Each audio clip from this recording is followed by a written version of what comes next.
ಮಂಜನಾಡಿ ಗ್ರಾಮದ ಕಲ್ಕಟ್ಟ ಖಂಡಿಕ ಎಂಬಲ್ಲಿ gas cylinder ಸಿಡಿದು ಗಂಭೀರ ಗಾಯಗೊಂಡು ಆಸ್ಪತ್ರೆಗೆ ದಾಖಲಾಗಿದ್ದ 3 ಮಕ್ಕಳ ತಾಯಿ ಚಿಕಿತ್ಸೆ ಫಲಕಾರಿಯಾಗದೆ ಗುರುವಾರ ತಡರಾತ್ರಿ ಮೃತಪಟ್ಟಿದ್ದಾರೆ.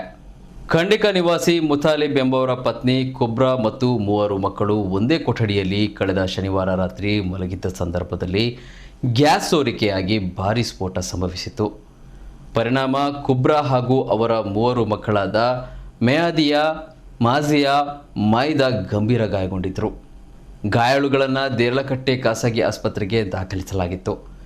ಈ ಪೈಕಿ ಮನೆಯೊಡತಿ ಕುಬ್ರಾ ಚಿಕಿತ್ಸೆ ಫಲಕಾರಿಯಾಗದೆ ಗುರುವಾರ ತಡರಾತ್ರಿ ಮೃತಪಟ್ಟಿದ್ದಾರೆ. ಅವರ ಮೃತದೇಹ ಅಂತ್ಯ ಸಂಸ್ಕಾರ ಕಲ್ಕಟ್ಟ ಖಂಡಿಕ ಮನೆಯಲ್ಲಿ ಶುಕ್ರವಾರ ನಡೆಯಲಿದೆ. ಮೃತ ಕುಬ್ರಾ ಅವರ 3 ಮಕ್ಕಳಿಗೆ ಆಸ್ಪತ್ರೆಯಲ್ಲಿ ಚಿಕಿತ್ಸೆ ಮುಂದುವರೆದಿದೆ.